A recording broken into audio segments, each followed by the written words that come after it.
Au moment de ce passage de l'année 2020, je suis très heureuse de vous retrouver. Que cette année soit riche en transformation et qu'amour et gratitude vous couvrent de bonheur. Une année 2020 dont la symbolique planétaire a, depuis de nombreuses années, défrayé les chroniques astrologiques. Une année intense dans bien des domaines, pendant laquelle il faudra maintenir nos fréquences énergétiques afin de ne pas nous laisser happer par les montagnes russes émotionnelles. L'étude de l'astrologie est basée sur des cycles évolutifs qui se font et qui se défont dans la grande spirale cosmique. Décrypter leur message nous sert à éclairer notre parcours quotidien. En fonction de nos particularités, nous accueillerons ces vibrations planétaires de 2020 de manière très différente. Lorsque le Soleil est monté exalter la beauté des étoiles, le 22 décembre dernier, nous avions franchi un portail ascensionnel que l'on nomme le solstice d'hiver. Cette porte des étoiles était honorée depuis la nuit des temps comme chacun des 4 grands portails qui scandent l'année astrologique. La vie des hommes est calquée sur les cycles solilunaires. Au cours des 12 mois, notre étoile descend et monte en déclinaison. Chaque grand passage est accompagné d'une symbolique et de rituels spécifiques. Il me semble qu'au cours de l'année 18, j'avais réalisé 4 vidéos décrivant la symbolique de ces passages d'équinoxe et de solstice. Je crois qu'elles sont encore sur ma chaîne YouTube. Au moment du solstice d'hiver, ces vibrations et ces célébrations étaient organisées pour fêter le retour du Sauveur Soleil, annonciateur du futur printemps. Avec quelles intentions avons-nous tous franchi cette porte des dieux qui ouvre notre cœur aux vibrations spirituelles? Le 26 décembre, nous avions accueilli la dernière nouvelle lune, la 13e de l'année 2019, une nouvelle lune qui ouvrait la saison des éclipses. Un phénomène qui se produit 2 fois par an lorsqu'il y a alignement entre le Soleil, la Lune, la Terre et l'axe des nœuds de la Lune.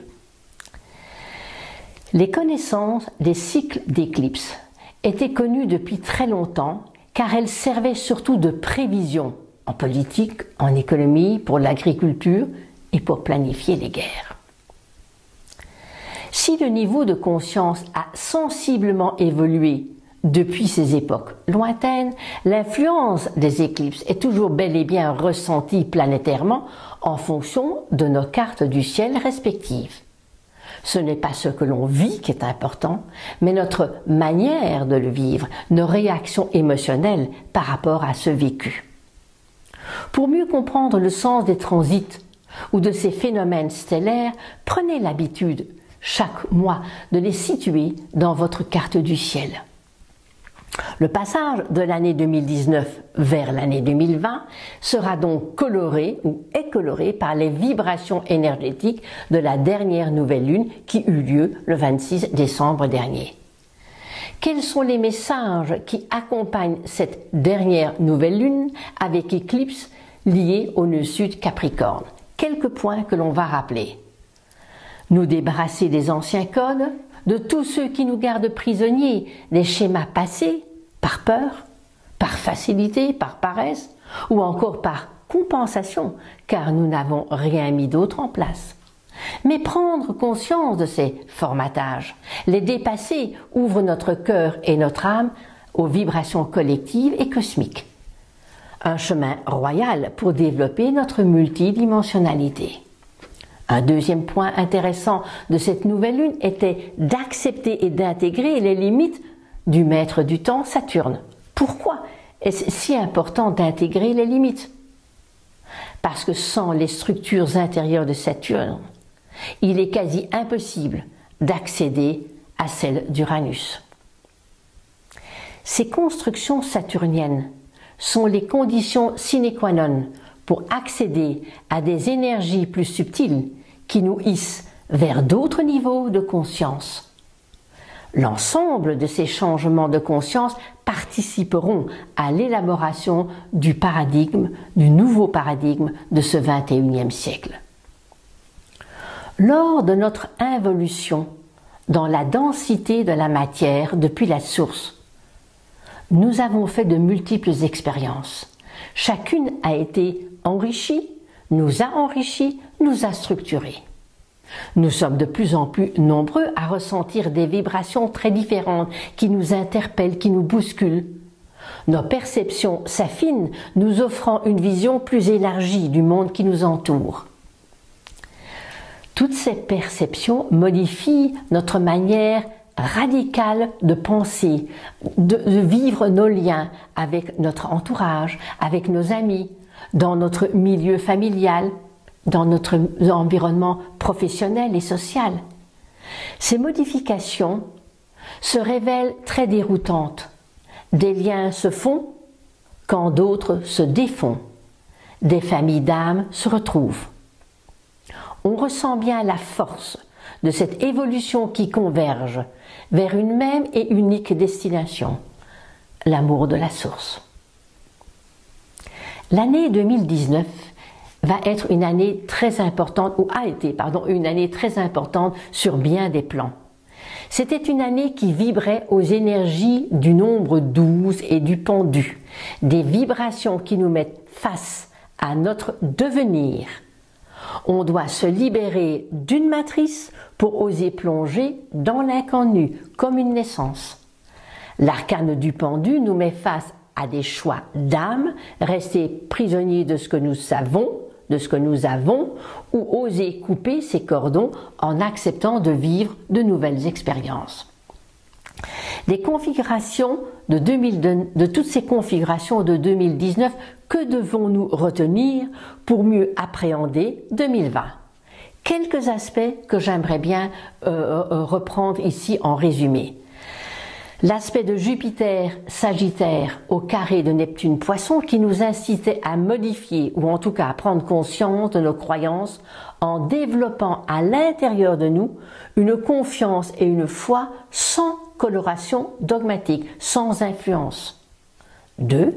L'emplacement de l'axe des nœuds, de l'axe nodal Cancer-Capricorne, dont le nœud sud a fortement amplifié la puissance et l'impact de Saturne et de Pluton en Capricorne, ce qui a réactivé chez chacun de nous des perceptions d'enfermement, des manques, des rigidités, des frustrations, des vides de père. Mais cet axe a aussi permis de prendre conscience de la nécessité d'agir avec rigueur, de rechercher l'essentiel dans nos projets comme dans nos relations, sans oublier d'accepter les responsabilités qui accompagnent toutes nos actions. Si on a des droits, on a des devoirs. Un autre point intéressant de l'année 2019, Uranus dans le signe du Taureau, qui nous bouscule pas mal depuis le mois de mai 2018, l'ensemble de nos sécurités nous forçant à lâcher nos attachements en nous appuyant sur nos propres valeurs. Les transits d'Uranus en Taureau nous confrontent avec nos peurs de manquer, avec des sentiments de dévalorisation, nous incitant à développer nos qualités personnelles dans un but d'accéder à notre liberté intérieure. Une année 2019 où les rétrogradations de Mercure, 3 fois dans l'année, comme chaque année, se faisaient dans les signes d'eau, sauf en juillet dernier, où Mercure avait entamé sa rétrogradation dans le signe du Lion, et puis avait rétrogradé dans le signe du Cancer. Un petit clin d'œil de travail de conscience à réaliser afin de ne pas se laisser piéger par une trop grande susceptibilité dont notre ego raffole. L'année 2020 vibre au diapason des énergies du nombre 4, le carré, la solidité. Le 4, c'est l'empereur en tarologie, celui qui officiellement a la maîtrise de ce qui l'entoure. Alors, sommes-nous maîtres de notre empire? Sommes-nous maîtres de nos comportements et de nos valeurs? La force de l'empereur est directement liée à l'intégration de nos émotions et de nos besoins viscéraux. Sans cette intégration, cette énergie du 4 alors est en proie à des manques émotionnels ces manques vont se vivre en exerçant un pouvoir sur les autres ou en adoptant des attitudes d'avidité sur ce que nous pensons ne pas encore posséder. Le 4 est la base du triangle. La matière est la base de l'esprit. Mais ce 4 et cet empereur proviennent du nombre 13, qui suit le nombre 12. 1 plus 3 égale 4. Le 13 correspond à l'arcane sans nom, cette lame qui nous incite à couper énergétiquement aux processus mentaux qui nous éloignent de nos besoins, de notre âme. Cette étape est nécessaire si nous souhaitons poursuivre notre chemin et atteindre notre but final. Que nous révèle la carte du ciel du 1er janvier 2020 ? Vous trouverez la carte du ciel dans ma chronique céleste du lundi 30 décembre 2019. Ces configurations planétaires du 1er janvier colorent la toile de fond de toute l'année. Une toile de fond à laquelle il faudra évidemment chaque mois ajouter les influences des nouvelles et des pleines lunes et des transits planétaires bien sûr. En ce 1er janvier, le couple solilunaire entame sa deuxième phase. Vous savez qu'il y en a 8. Il y a la nouvelle lune et puis il y a la phase que l'on nomme croissante. Des journées qui méritent toujours chaque mois notre attention dans la mesure où il est nécessaire de découvrir les émotions, les comportements, les événements qui semblent mettre des bâtons dans les roues, ralentissant alors l'accomplissement du programme de la nouvelle lune en réprimant notre volonté de poursuivre notre mission. Le soleil au 1er janvier se trouve au 10e degré du Capricorne, il ouvre le 2e décan lié à Vénus, nos valeurs. Il est encadré de corps planétaires intéressants. D'un côté, nœud sud, Capricorne, Jupiter, Mercure, le centaure Phallus, qui pourrait se traduire par un mélange de profondeur, de sagesse, de concentration, de perception très traditionnaliste, mais quelque peu sclérosante. Et Saturne de l'autre côté, qui est conjoint à la déesse Cérès et à Pluton, le maître du monde souterrain, ce qui pourrait là se traduire par peut-être une programmation d'un fin de système qui ne colle plus car nos désirs ne sont plus assouvis et que nous devons rechercher de nouvelles constructions à même de définir ou d'être acceptés par un plus grand nombre parmi nous. Pluton est au carré de la déesse Junon. L'équilibre semble plus que précaire au cours de l'année 2020. Nous parlerons plus en détail de la place qu'occupe la déesse Junon dans le signe de la Balance, quasi toute l'année au carré décroissant de l'amas en Capricorne, surtout de Pluton. Une clé qu'il faudra décoder pour vivre harmonieusement cette année 2020. Chaque semaine, dans mes chroniques célestes du lundi, je continuerai à vous donner des détails sur l'ensemble de l'évolution planétaire. Dans cette vidéo, je voudrais simplement me concentrer sur le passage astrologique de l'année 2019 à l'année 2020 et pointer les influences astrales importantes de l'année à venir. Tout de suite, il ne faudra pas minimiser la puissance de la déesse Eris, la sœur d'Arès, le dieu Mars, le dieu de la guerre. Cette déesse sera bien présente dans les thèmes tout au long de l'année 2020. Chez certaines personnes, elle stimulera le besoin de prendre des initiatives, d'aller de l'avant. C'est bien. Mais chez d'autres, elle pourrait réactiver des colères, des tensions, envenimant des conflits entretenus par des sentiments d'injustice. Dans la carte du ciel du 1er janvier, on est frappé par l'amas planétaire en Poisson, composé par la Lune, Neptune et les lunes noires. Commencer l'année avec ces configurations pourrait présager des inondations, des cyclones, des typhons, des tsunamis, des tremblements de terre, tout ce qui est sous la maîtrise du dieu de la mer, Neptune, qui est bien souvent plus violent que Uranus et Pluton. Uranus en Taureau commence à ralentir, il est encore rétrograde au début de l'année, il va devenir stationnaire au moment de la pleine lune et devenir direct juste après. L'année 2019 s'enclenchait avec une nouvelle lune avec éclipse, et il y a eu 13 nouvelles lunes dans l'année. Quelle est la symbolique de la nouvelle lune enclenchée? Alors, qu'avons-nous entrepris au cours de cette année 2019? Au cours d'une nouvelle lune avec éclipse, qu'est-ce qui se passe? C'est la lune qui s'interpose entre le soleil et la terre.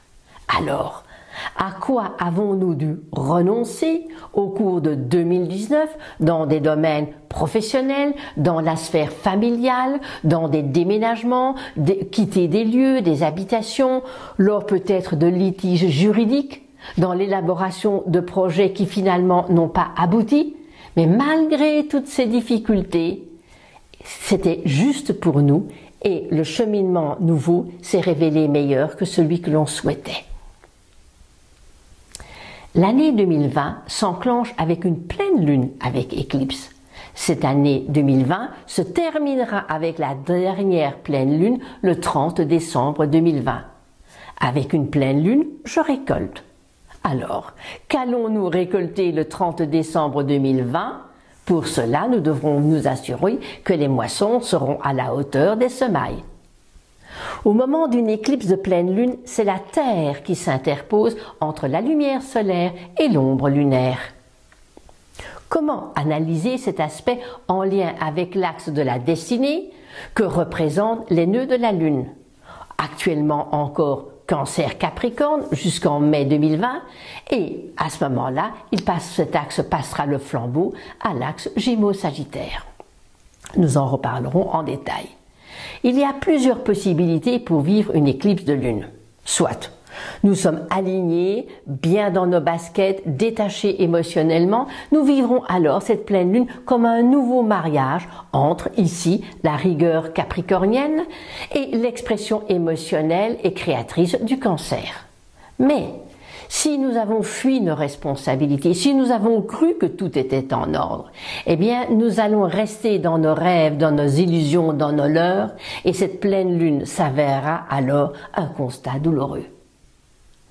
Le 10 janvier, avec ce 10 janvier, c'est-à-dire cette pleine lune avec éclipse, vous aurez déjà une petite idée de l'atmosphère de votre toile de fond personnelle dans laquelle se déroulera l'année 2020. Gardez bien en tête que 2020 est lié au 4 et au 13, à l'empereur et à l'arcane sans nom. Elle sera une année charnière sur bien des plans, économiques, financiers, politiques, spirituels, écologiques. Une année au cours de laquelle il faudra en permanence faire des bilans qui devront donc s'effectuer petit à petit afin à chaque fois d'apprendre de ces bilans pour vivre et continuer son chemin harmonieusement. Le 10 janvier, c'est donc la première étape, première pleine lune avec éclipse dans l'axe Cancer Capricorne. Nous terminerons, je l'ai déjà dit, le 30 décembre 2020 avec une pleine lune sans éclipse Cancer Capricorne. Soyez attentifs aux signes et aux événements qui vont entourer cette pleine lune du 10 janvier. Notez vos ressentis dans un carnet que vous compléterez chaque mois lorsqu'il y aura encore 12 pleines lunes jusqu'à la fin du mois de décembre 2020. Pour qu'une moisson soit abondante, il faut que les semailles aient été bien faites. Redoublez donc d'attention lors de toutes les mises en place des nouvelles lunes. Et cette année, à ce moment-là, sera beaucoup plus harmonieuse et vous ne serez pas prise au dépourvu. Lors de cette pleine lune, nous assistons à un autre élément assez intéressant, l'enclenchement d'un nouveau cycle Pluton-Saturne à 22,40 du Capricorne. Un cycle qui, lui, a débuté en novembre 1982. Et il serait intéressant de dresser le bilan entre 1982 et aujourd'hui, voir comment est-ce que cela a évolué. Mais tout au long de l'année 2019, Pluton et Saturne ont été en phase balsamique, qui est une phase de liquidation au cours de laquelle Pluton faisait remonter à la surface des comportements, des relations, des idéaux, des implications que nous avions occultés. Bien des cadavres dans le monde sont remontés à la surface afin de prendre conscience ce qui avait été nié et qu'il fallait transformer. Bref, l'année 2019 était une année de prise de conscience afin de purifier tout ce qui était resté tapi dans l'ombre. 2019 incarne le processus alchimique de l'œuvre au noir. Uranus stationnaire le 10, tourne direct le 11. Uranus est un éveilleur de conscience. C'est un ambassadeur galactique qui nous donne des possibilités de reconquérir notre liberté intérieure. Uranus met 84 ans pour réveiller les 12 signes de la roue zodiacale les uns après les autres. Et il faut remonter au printemps 1934 pour analyser les effets de ces vibrations dans le signe du Taureau au niveau planétaire. Et donc, Uranus restera dans le signe du Taureau jusqu'en janvier 2026. Après ce bref regard sur la pleine lune du 10 janvier 2020, quels vont être les points forts de cette année 2020 ? L'axe de la destinée changera d'énergie en mai prochain, un axe qui influence nos comportements. Après le travail de maturation émotionnelle Cancer-Capricorne, nous devons faire face à la manière dont nous allons exprimer ou communiquer le but de notre âme avec l'axe Gémeaux-Sagittaire. Mercure, comme chaque année, va rétrograder 3 fois dans les signes d'eau. Vous pourriez toujours noter, mais on le développera dans les chroniques, le 17 février à 13 Poissons, le 18 juin à 15 Cancer, le 14 octobre à 12 du Scorpion. Les rétrogradations sont des moments très importants qui nous permettent de rectifier certains de nos comportements car la planète se rapproche de la Terre. Lorsqu'il y a le cœur de la rétrogradation, la planète est soit en conjonction avec le Soleil pour Mercure et Vénus, soit en opposition avec le Soleil pour les autres. Et c'est à partir du cœur de la rétrogradation que nous pouvons mettre en place d'autres comportements qui vont s'aviser beaucoup plus en adéquation avec nous-mêmes. Le 13 mai, Vénus devient rétrograde autour de 22 degrés des Gémeaux jusqu'au 25 juin. Vénus va rétrograder au carré de Neptune Poisson. Cette rétrogradation de Vénus se retrouve donc tous les 18 mois et elle va nous inciter à réfléchir sur le sens et la profondeur que nous donnons à nos relations, à nos sentiments, à nos valeurs dans leur ensemble. Le fait que cette rétrogradation s'enclenche avec un carré croissant à Neptune pourrait correspondre à des déceptions, à des erreurs ou à des comportements de fuite vers des valeurs illusoires. Le 6 août, Vénus sera conjoint au nœud nord Gémeaux à 28 degrés, un moment opportun pour nous aider à choisir des valeurs qui vont nous correspondre au plus profond de nous-mêmes. La période des éclipses va s'ouvrir avec la pleine lune du 5 juin 2020 dans l'axe Soleil-Vénus rétrograde, Gémeaux, et la lune Sagittaire au double carré de Neptune. Vous voyez, Neptune va être quand même, dès le départ, le 1er janvier, va être présent. Neptune est la planète du mysticisme, de la perception, de la foi, de la sensibilité, mais c'est aussi des leurres et des fuites et des peurs. Un message qui se retrouve donc dans la toile de fond depuis le début de l'année, mais dont le message ici sera très puissant. Ne restons pas dans les illusions, on n'est pas dans le monde de Mickey, osons déchirer les voiles derrière lesquels nous nous cachons. Il faut affronter nos peurs, il ne faut pas les contourner ou les nier parce qu'elles se retrouveront en permanence. À la nouvelle lune du 21 juin, il y aura une éclipse de soleil à 0 degré du Cancer au carré du Centaure Chiron en Bélier. Lors du passage donc par la porte des hommes, Un autre chemin nous attend, une route où il faudra en permanence veiller à agir en fonction de notre identité et non en nous calquant ou nous identifiant à une identité de groupe, une identité de clan, une identité de parti, des identités en lien avec des croyances quelconques, mais de poursuivre notre chemin en fonction de nos choix personnels. Pensez à la déesse Pallas Athéna, qui poursuit toutes ses revendications avec justesse, sans jamais tomber dans l'affect. La pleine lune avec éclipse aura lieu le 5 juillet et se posera avec une lune Capricorne, opposée au soleil Mercure rétrograde Cancer, au double carré de la licorne en Bélier. Au cours de ce début d'été, posons-nous la question: quel est le seul et le vrai désir de notre âme? Et n'allons pas vers des compensations illusoires, parce que nos relations en dépendront de ce fait aussi. La licorne nous demande une verticalité, nous demande de nous dépouiller pour être dans l'essentiel de notre identité et donc dans l'essentiel de nos relations. Mars deviendra rétrograde comme tous les 2 ans, mais cette année, le 9 septembre, autour du 29e degré du Bélier, au carré de l'amas Capricorne et opposé à la déesse Junon. Mars, la planète Mars, nous interpelle toujours sur la manière d'agir, d'exprimer notre identité. Et le centaure Chiron, qui depuis avril 2018 nous interroge sur la place que nous osons prendre dans nos relations aux autres, va être évidemment une rétrogradation intéressante.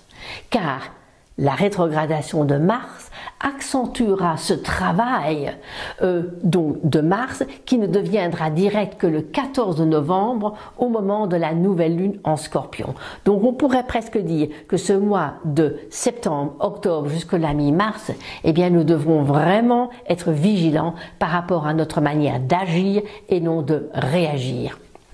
Enfin, la nouvelle lune avec éclipse totale, celle que tout le monde attend, du 14 décembre 2020 à 24 degrés du Sagittaire, se fera au carré de Neptune Poisson.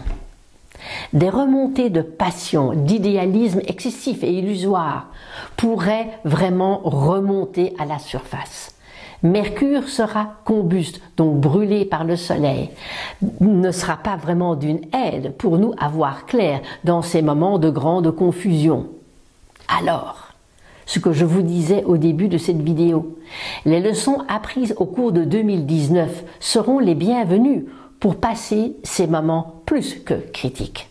Mais ce sera au moment du solstice d'hiver, lors du passage par la porte des étoiles, que les configurations seront les plus tendues, les plus explosives, avec un soleil Mercure Capricorne au carré de Chiron Bélier, en même temps que Jupiter, Saturne, Pluton seront au carré croissant de Mars et de la déesse Eris en Bélier, et que l'axe des nœuds Gémeaux Sagittaire sera au carré exact de Neptune Poisson. Et pour couronner le tout, les lunes noires encadreront Uranus rétrograde en Taureau. Donc, on voit quand même bien ici que nous serons vers la fin de l'année avec des configurations très denses et que ces configurations denses qui seront là au 14 décembre, puis au moment du passage du solstice de la porte des étoiles, sera encore plus importante car lors de ce passage par la porte des étoiles, le couple Saturne-Jupiter terminera son cycle de 20 ans commencé en 2000 pour redémarrer un nouveau cycle à 0 degré et quelques du Verseau. Jupiter, c'est l'expansion, Saturne, c'est la rétraction. À nous de trouver le juste milieu en nous mettant au centre de la croix formée par les énergies de dilatation et de rétraction d'espace et du temps que sont et que symbolisent ces deux planètes. Ce passage de la fin de l'année par la porte des étoiles sera déterminant pour les années à venir.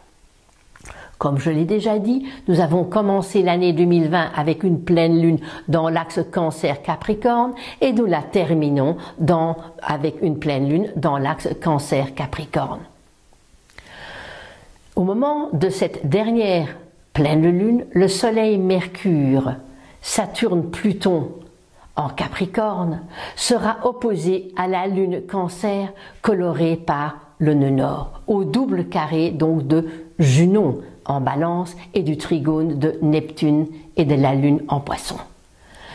Voici une rétrospective qui se termine par un feu d'artifice. J'ai donné ici l'ensemble, le résumé. Chaque lundi, nous analyserons plus en détail les configurations de la semaine. Oui, c'est une année qui semble bouleversante. Tout dépend ou va dépendre du regard que vous allez poser sur les événements et les choses qui vont vous entourer.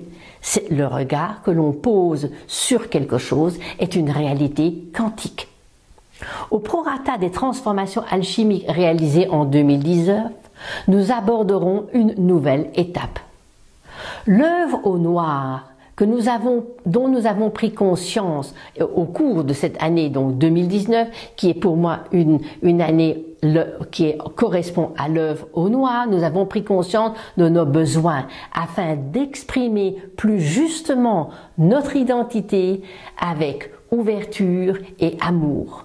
Nous entrons dans une deuxième phase qui correspond à l'œuvre au jaune, une phase de transition où nous devrons mettre de l'ordre dans notre vie en nous connectant à notre intuition qui nous guidera vers des choix appropriés.